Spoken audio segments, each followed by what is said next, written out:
Buenos días, señores y señoras asambleístas.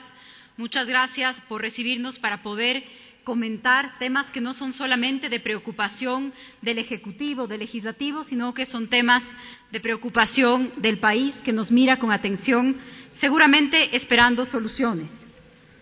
La convocatoria de hoy, como lo ha anunciado la presidenta, corresponde a una resolución tomada por este Pleno el 18 de septiembre del 2018 y que se refiere específicamente al incidente sucedido en Mascarilla, en la provincia de Imbabura, unos días antes, unas semanas antes en realidad.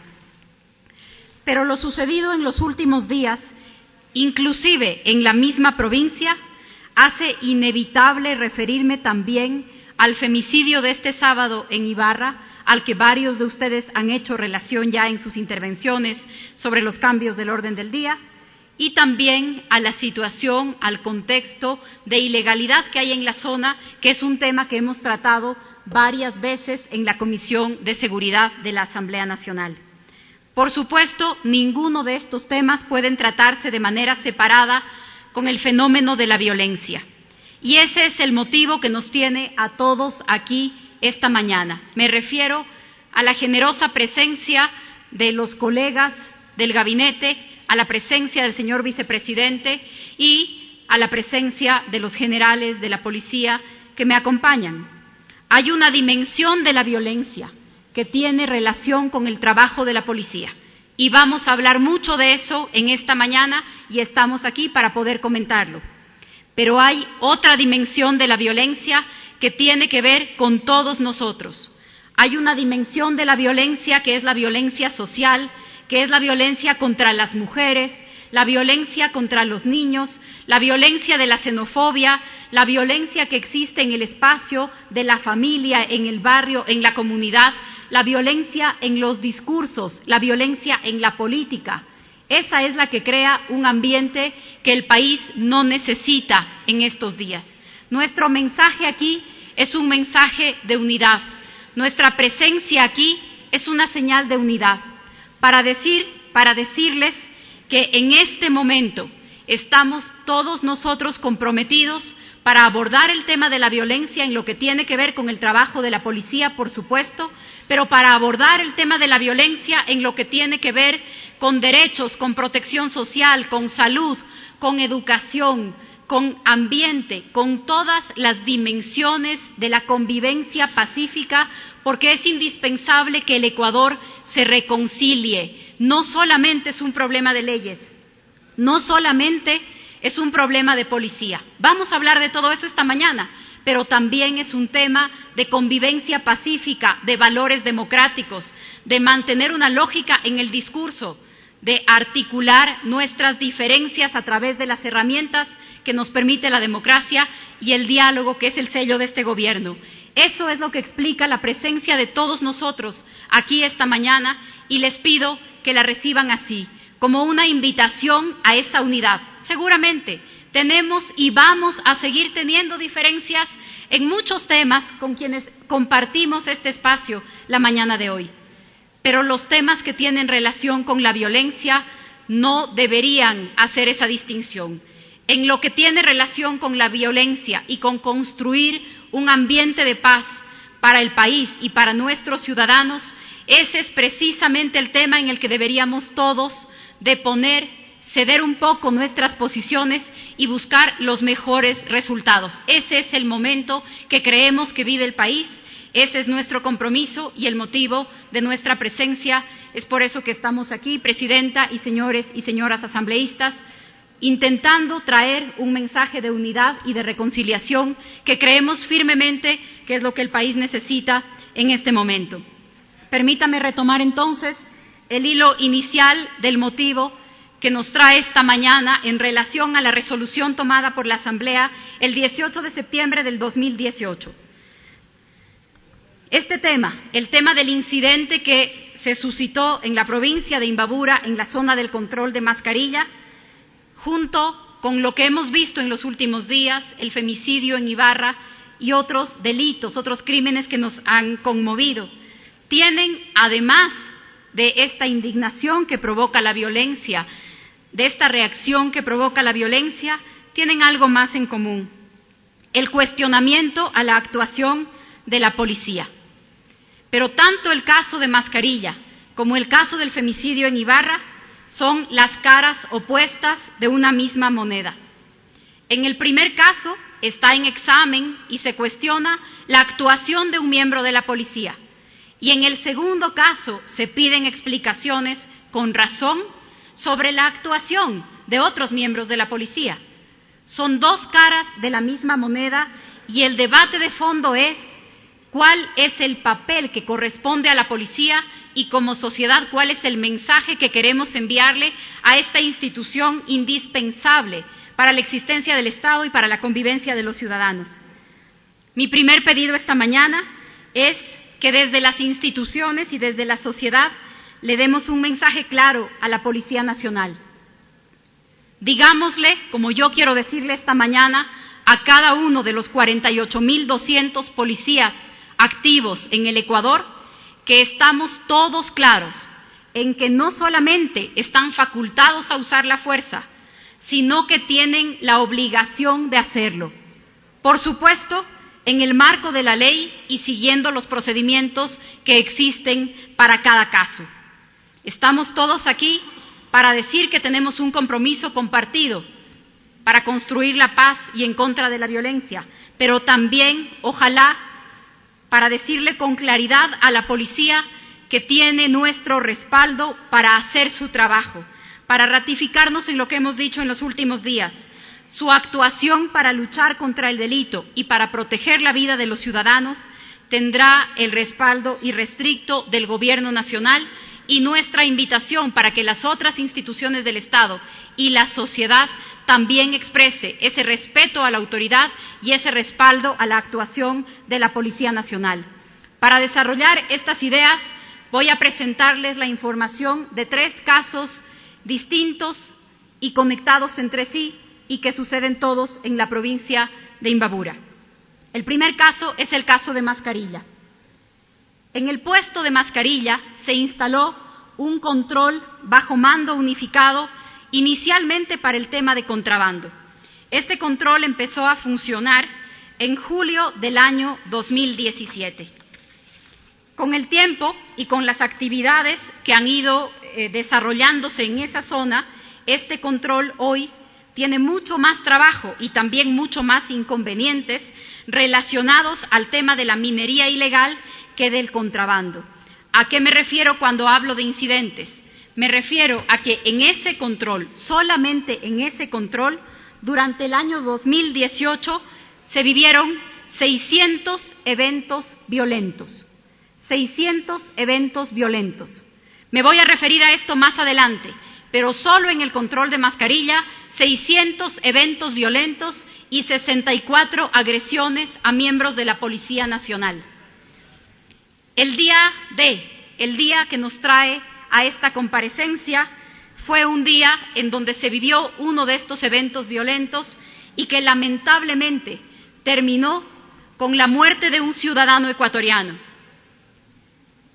¿Qué más quisiera la policía que evitar usar la fuerza? ¿Qué más quisiera la policía que evitar usar la violencia? Pero precisamente la facultad que le ha entregado el Estado a la Policía Nacional es poder controlar, inclusive con el uso de la fuerza y de sus armas, las situaciones que ponen en riesgo la vida de otros ciudadanos y que permiten la comisión de delitos. ¿Qué pasó este día? La jornada empieza con un accidente de tránsito. El accidente de una camioneta, de un pequeño camión, que al momento de reportar ese accidente o de valorar ese accidente desde el ECU 911, no se tenía plena conciencia de qué tenía ese camión, de qué traía ese camión, y se valora como un accidente de tránsito y se envían policías para atender ese accidente de tránsito. El ECU 911, además de enviar a los policías, hace una llamada a una grúa para que se pueda llevar este vehículo. ¿A qué grúa? A una grúa privada de la zona.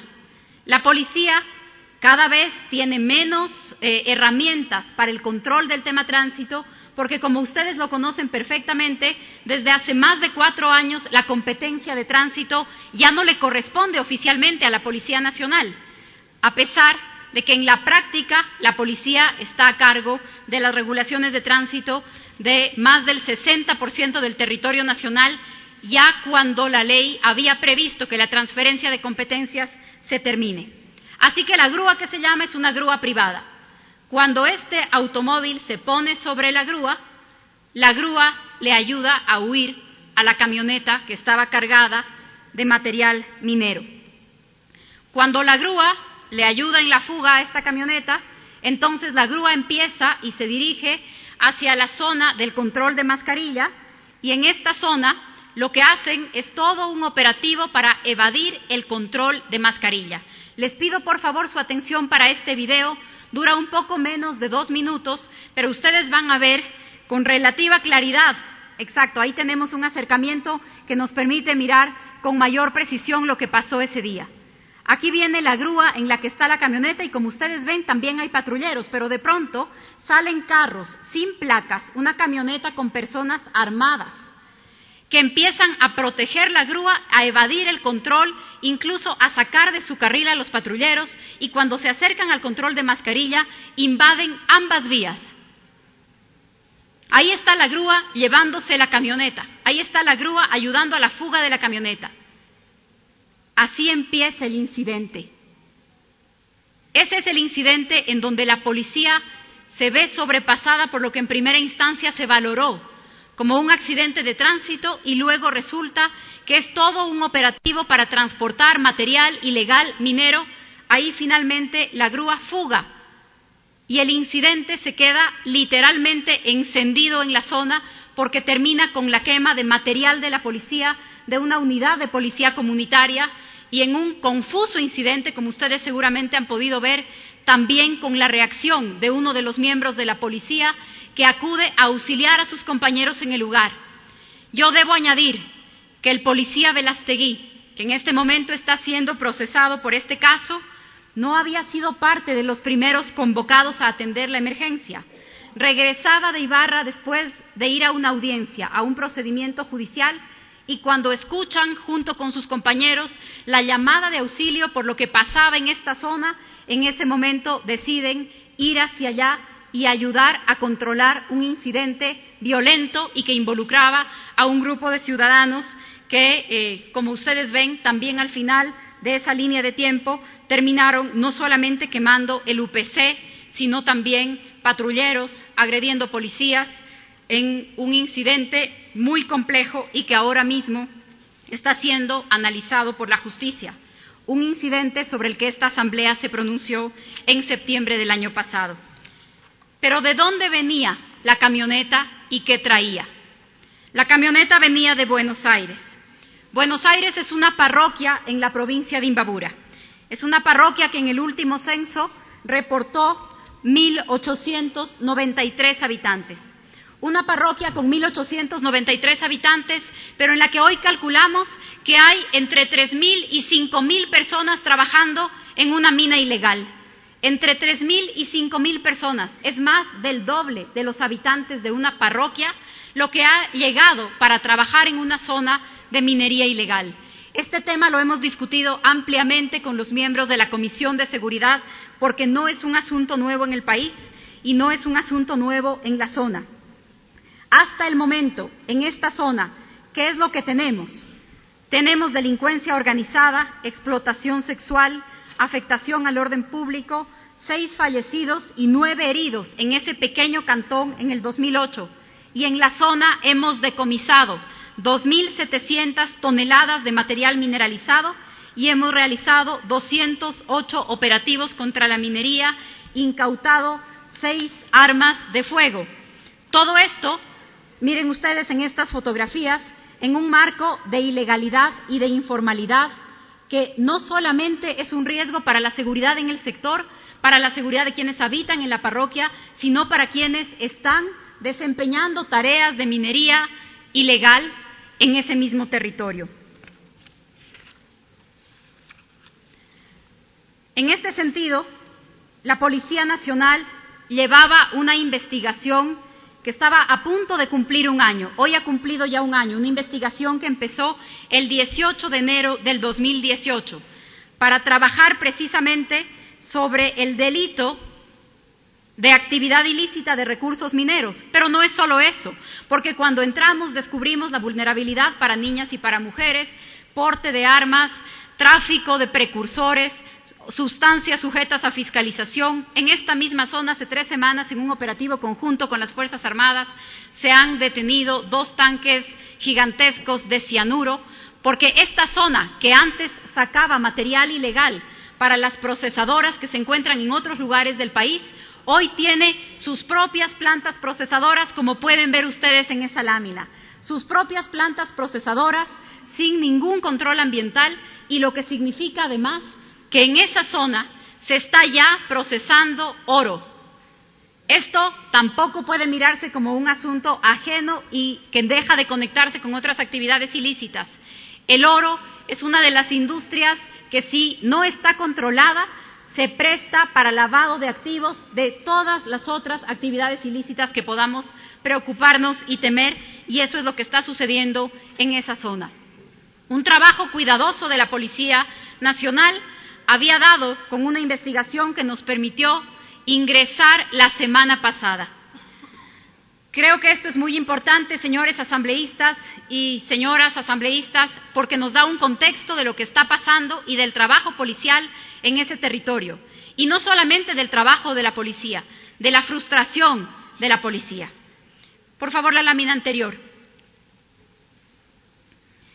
La operación Brillante Amanecer se llevó adelante el 17 de enero del 2019, unos días antes del infortunado suceso de Ibarra. Se desarticularon 2 organizaciones delictivas, se aprendieron a un grupo de personas, luego les voy a comentar entre los allanamientos, la flagrancia y quienes hacían parte de la investigación penal. Se decomisaron municiones, explosivos, maquinaria y sustancias sujetas a fiscalización. En esta operación se detuvo a 24 personas. De los 24 detenidos, la mayoría eran de nacionalidad ecuatoriana. 22 detenidos de nacionalidad ecuatoriana, 2 de nacionalidad colombiana, 3 de estas personas tenían antecedentes penales. 8 fueron parte de un proceso de investigación y el resto fueron detenidos en flagrancia. Es un operativo muy importante que para la policía implicó no solamente un año de trabajo, sino también cientos de personas vinculadas a este operativo, recursos y todo lo que exige una intervención de esa naturaleza. Unas horas después, la jueza Martínez libera a todos los detenidos. Unas horas después de este operativo, en esta zona que les estoy contando, la jueza Martínez libera a todos los detenidos. Este es un dato muy importante, porque mientras estas 24 personas van a ser procesadas en libertad, el policía Velastegui está siendo procesado privado de libertad. Y ese es un mensaje que también se da a la población y se da a la Policía Nacional. Aquí hay un trabajo, aquí hay un esfuerzo, y la pregunta es si ese esfuerzo es reconocido y es correspondido por las otras instancias. Hoy todos están libres, pero en el 2018 en esta zona la policía ha detenido a 409 personas por minería ilegal y el 81% se encuentran en libertad. El fin de semana los detenidos de la audiencia organizaron una fiesta en la zona y las personas de la zona organizaron una fiesta de bienvenida para los detenidos que salían en libertad pocas horas después de un operativo que exigió la presencia de más de 200 policías en esa parroquia. Este es el gran contraste entre lo que estamos viendo. En el caso del control de mascarilla, en esta misma zona, una zona con 600 incidentes violentos, 64 policías heridos, 64 policías atacados, inclusive un grupo de policías a los que les arrojaron gasolina, les echaron gasolina cuando entraron a hacer un control de motos robadas, les lanzaron gasolina y los perseguían para prenderlos en llamas. Eso es lo que está pasando en la zona. Pero las personas investigadas por estos delitos tienen la facultad de defenderse en libertad. El policía Velastegui se encuentra privado de libertad desde el día mismo del incidente. Y yo quiero decir algo más. El día del incidente en Mascarilla, el policía Velastegui fue detenido por sus compañeros policías, porque esa es la policía que tenemos, una policía profesional, dispuesta a asumir las consecuencias de sus actos, de sus acciones, de sus omisiones, y una policía que en un acto de transparencia y en un incidente de esa naturaleza detuvo a su compañero para que pueda ponerse a órdenes de la justicia, seguramente esperando que la justicia sea capaz de preguntarse todo este contexto en el que sucedió este incidente. No solamente qué pasó, no solamente si existió o no existió un disparo, sino por qué, en qué contexto, qué estaba sucediendo, qué tipo de procedimiento era el que se estaba realizando. Eso es todavía lo que estamos esperando de la justicia. Esta es la diferencia entre los casos y es un antecedente muy importante para lo que les voy a comentar ahora. Hasta aquí, señores asambleístas y señoras asambleístas, está lo que se refiere al tema de Mascarilla, motivo de su resolución en septiembre del año pasado. Pero en este mismo lugar, en esta misma zona, unas horas después del desenlace que les estoy comentando del tema de Buenos Aires, directamente conectado con lo de Mascarilla, sucede lo que todos nosotros conocemos, lo que todos nosotros hemos visto y que nos ha conmovido como país a todos nosotros. Esta es la línea de tiempo del femicidio en Ibarra, el femicidio del sábado en la ciudad de Ibarra. El ECU 911 recibe una llamada en la que la emergencia que se reporta es una emergencia de violencia intrafamiliar, de una mujer que está siendo agredida por su pareja. El ECU 911 dispone que se atienda esta emergencia. En el año 2018, la Policía Nacional atendió un promedio de 7 emergencias, de 7 llamadas por violencia intrafamiliar al día.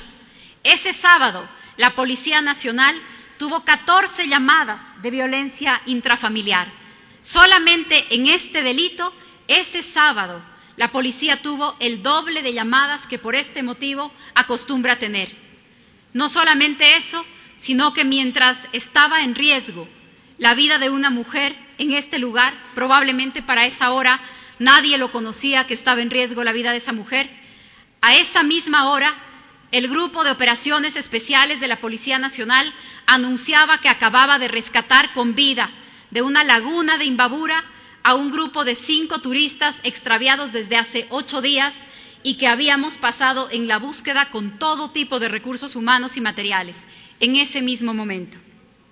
Los servidores policiales toman contacto con Diana, la ciudadana hoy fallecida, y ella les indica que va a poner una denuncia. Cuando ellos le explican cuál es el mecanismo para la denuncia, su agresor se acerca haciendo un ademán de abrazarla, según nos lo explicaron. Me lo explicaron a mí personalmente los policías que intervinieron, porque unas horas después del incidente estuve en Ibarra. Convoqué una reunión con el alcalde de la ciudad, con los alcaldes de 6 cantones, con el prefecto de la provincia, con el representante del presidente del Consejo de la Judicatura, todos de banderas políticas distintas, todos seguramente con miradas distintas, pero en la misma línea de lo que hoy venimos a decirles a ustedes. Los temas de seguridad, la violencia contra las mujeres, la violencia contra los niños, la violencia en general tiene que ser abordada como un problema que nos es común. Estuve unas horas después en el lugar, hablé con los policías pudieron hablar con los alcaldes, con el prefecto, estuvieron ahí en la zona los generales, el mando de la policía terriblemente preocupado, sorprendido por una inacción que todos nosotros pudimos ver lamentablemente. Lo que nos comentaron en esa mañana los policías es que entonces el agresor se acercó y sacó un arma, pero había hecho el ademán de abrazar a su pareja. Y sacó un arma, sacó un cuchillo y la amenazó. Lo que pasó después, ustedes lo conocen y nosotros estamos aquí para decirles que se cometieron una serie de omisiones en lo que debía haber sido un procedimiento apropiado de la Policía Nacional. El agresor, en este caso, es el ciudadano Lozada Garcés, fue detenido luego por la policía y lamentablemente registra 3 detenciones anteriores, 3 detenciones, tiene antecedentes penales en el estado de Trujillo, en Venezuela. En el 2015 había sido detenido por violación, en el 2016 por lesiones y en el 2017 por violencia sobre funcionarios públicos. ¿Por qué este dato es relevante? Porque todos los temas se relacionan entre sí. Y si tuviéramos la posibilidad, porque hemos agotado todos los recursos para lograrlo, si tuviéramos la posibilidad de acceder a bases de datos serias entregadas por Venezuela, podríamos hacer una verificación normal que permita movimientos migratorios regulados. Pero no tenemos acceso a esas bases de datos. Venezuela no quiere entregar esta información y esta es información sensible para las regulaciones migratorias en el Ecuador. Esto no quita un anuncio que ya hemos hecho y algo que vamos a volver a repetir. La violencia machista no tiene nacionalidad. El hecho de que este caso, de que este delito haya sido cometido por un ciudadano extranjero, no puede utilizarse como un estigma. De hecho, si revisamos las cifras, delitos horrendos se cometen todos los días por nacionales de todos los países. No es un asunto de nacionalidad, solamente que la nacionalidad en este caso en particular jugó un papel importante para el brote de violencia que vivió la ciudad en los días anteriores. Por cierto, por el que se han dicho muchas cosas que no son exactas y que yo espero poder comentarles en un momento. Pero una de las primeras preguntas, una de las primeras interrogantes como consecuencia de esta inacción de la policía, como consecuencia de esta intervención de la policía, ha sido la pregunta de si los policías en el Ecuador tienen el marco jurídico para dispararle a alguien. Así de cruda es la pregunta. ¿Existe en el Ecuador el marco jurídico que permita que un policía dispare su arma? Así de cruda va a ser mi respuesta. Claro que sí. ¿Existe el marco jurídico para que un policía dispare su arma? Claro que sí. Se encuentra en la Constitución que califica a la policía como una institución armada. Se encuentra en el Código Penal que habla del estado de necesidad. Se encuentra en un reglamento interno, en un reglamento nacional, que es un protocolo para el uso de la fuerza expedido por el Ministerio del Interior a través de acuerdo en el año 2014. Y existen también parámetros internacionales de Naciones Unidas, que son los principios básicos sobre el empleo de la fuerza y de las armas de fuego por los funcionarios encargados de hacer cumplir la ley. Sí existe el marco jurídico que permite que la policía utilice su arma en el momento en el que esto sea necesario. ¿Utiliza la policía su arma? Sí. En el Ecuador, los policías también en muchos casos utilizan su arma. Y yo quiero aprovechar para comentarles un caso que tal vez muchos de ustedes no conocen, o conocen el caso pero no conocen un detalle de su desenlace. Hace algunos meses, hace algunas semanas, junto con el comandante general de la policía, acompañamos a la familia de uno de los miembros de la institución que había sido asesinado. Cañar era su apellido, en la provincia del Oro. Él fue asesinado por un ciudadano que primero llegó y le disparó a otra persona, que también murió como resultado de esa agresión. Después de esos disparos, el policía sale a atender esta emergencia, sale armado. En ese caso, él no disparó. Por supuesto, comparecía a la Comisión de Seguridad para explicar por qué no disparó, porque eso es lo que nos corresponde hacer. Cuando un policía dispara, he venido a la comisión a explicar por qué dispara. Cuando un policía no dispara, somos convocados para responder por qué no dispara. En este caso, el policía Cañar no disparó. El disparo de su agresor terminó con su vida. Le dio varios disparos, pero uno de ellos atravesó por debajo del brazo y no lo pudo impedir el chaleco. Y murió. Sus compañeros policías salieron a detener a la persona que había asesinado a un ciudadano de la provincia del Oro y a su compañero de la Policía Nacional, y le dispararon. ¿Saben en dónde le dispararon? En la rodilla. A pesar de que acababa de asesinar a un policía y a un ciudadano, la policía lo persiguió y en una señal de profesionalismo, porque esa es la policía que tenemos. No tenemos una policía que sale a matar, no tenemos una policía que sale a disparar, tenemos una policía profesional. Y por supuesto que con 50,000 personas enfrentando los peligros para protegernos todos los días en la calle, hay procedimientos que resultan mejor que otros, claro que sí. Pero en este procedimiento, el asesino de su compañero recibió un disparo en la rodilla, lo proporcional y lo justo para la detención sin cometer ningún exceso, a pesar de la serie de sentimientos que en ese momento deben haber atravesado a los seres humanos que son los policías y que acababan de ver caer muerto a uno de sus compañeros. La policía tiene la facultad para usar armas y las usa. Y cuando las usa de manera responsable y proporcional a la amenaza. Muchas veces incluso arriesgándose más allá de lo que nos podría parecer razonable. Esas normas existen y la policía las usa y hace un extraordinario trabajo todos los días. El incidente de Ibarra va a ser investigado porque es una omisión, porque no debió haber sucedido, porque Diana no debió haber sido asesinada esa noche, porque no debió haber muerto delante de la policía. Y vamos a investigarlo.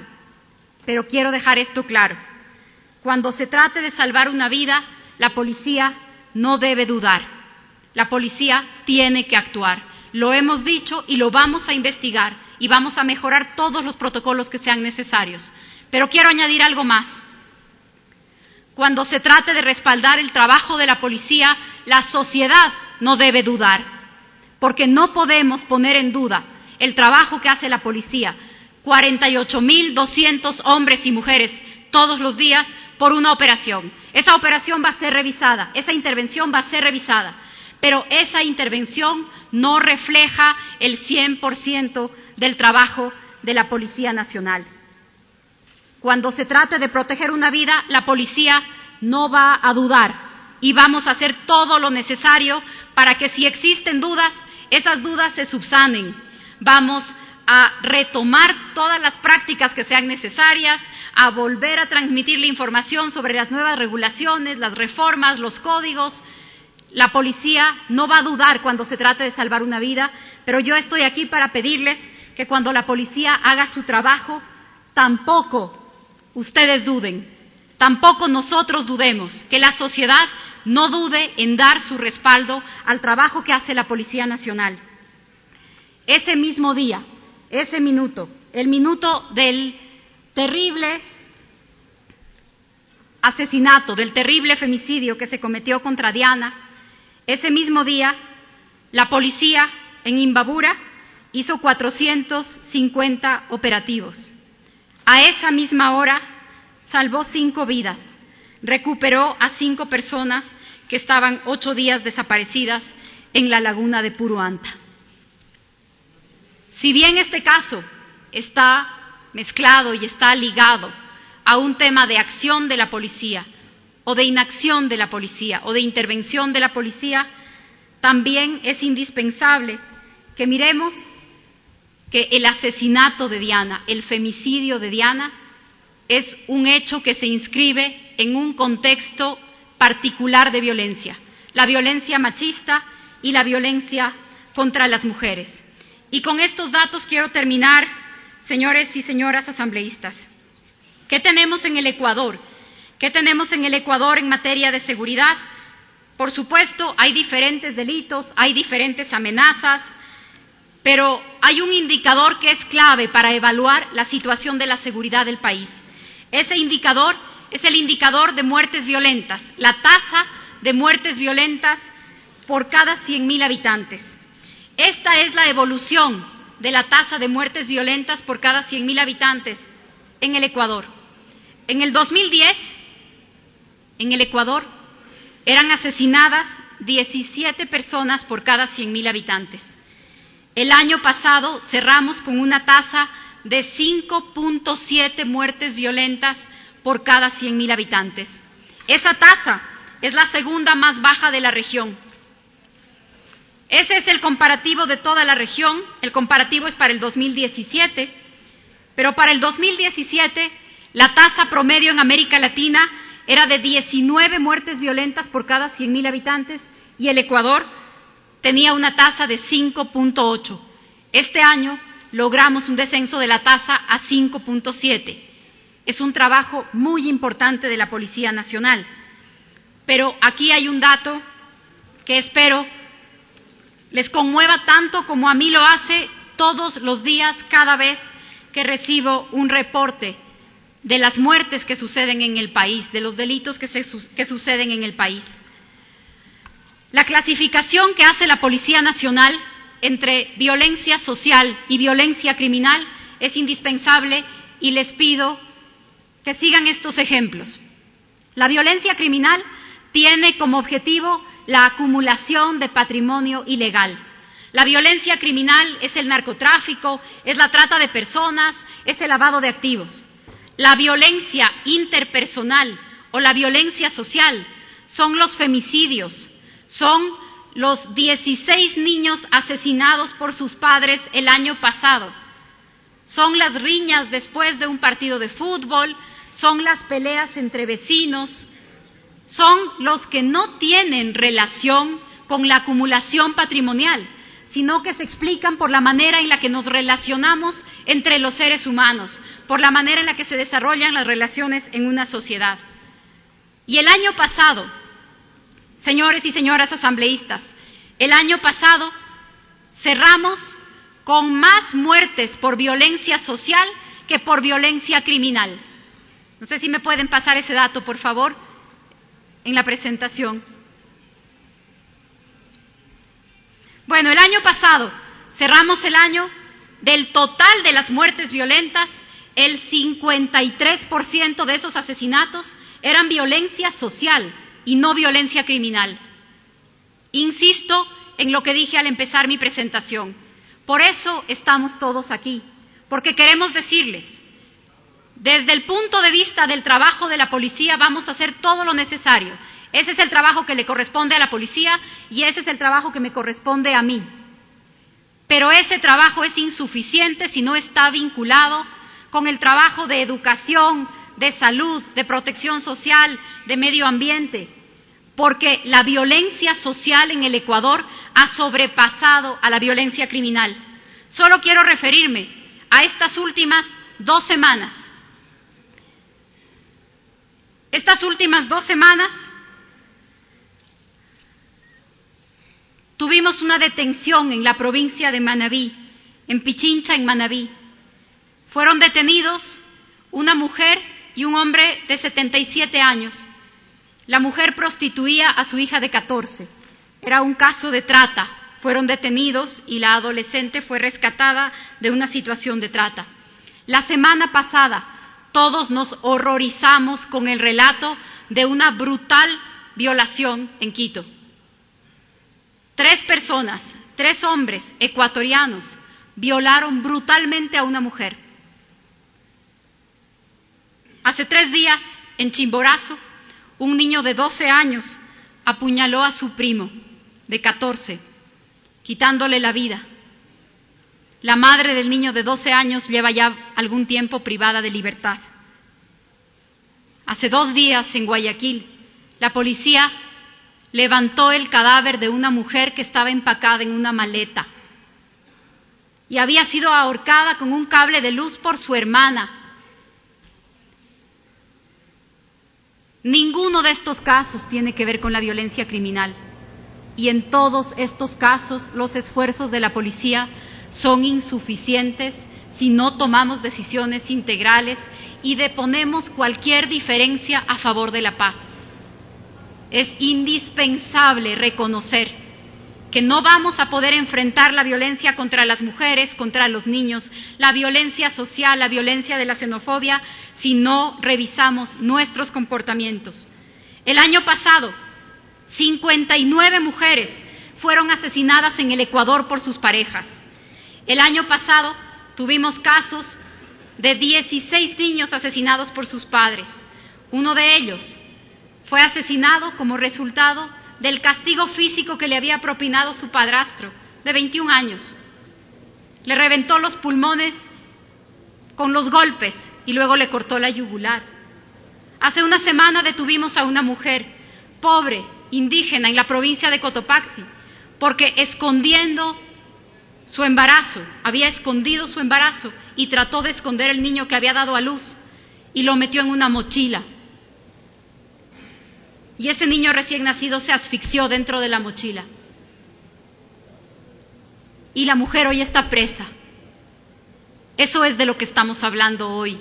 No estamos hablando de memes, no estamos hablando de Twitter, estamos hablando de la vida de miles de mujeres y de niños, de miles de personas que se expone en el Ecuador todos los días. Es muy difícil de atacar la violencia social, es mucho más difícil incluso que la violencia criminal, pero es indispensable que comprendamos esta doble dimensión de la violencia si de verdad nuestro objetivo es construir un entorno más pacífico para nuestras familias y para nuestro país. Le repito nuevamente, para terminar donde empecé, estamos todos aquí porque creemos que este es un momento en donde no cabe más que la unidad. Los acontecimientos de las últimas semanas han sido profundamente dolorosos.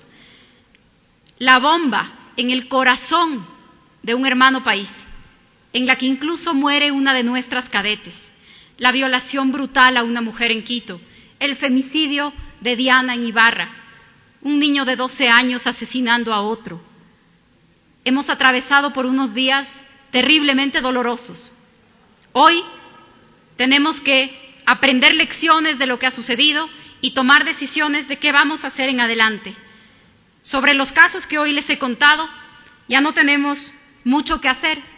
Solo quiero añadir que en todos los casos las personas responsables están detenidas y han sido puestas a órdenes de la justicia.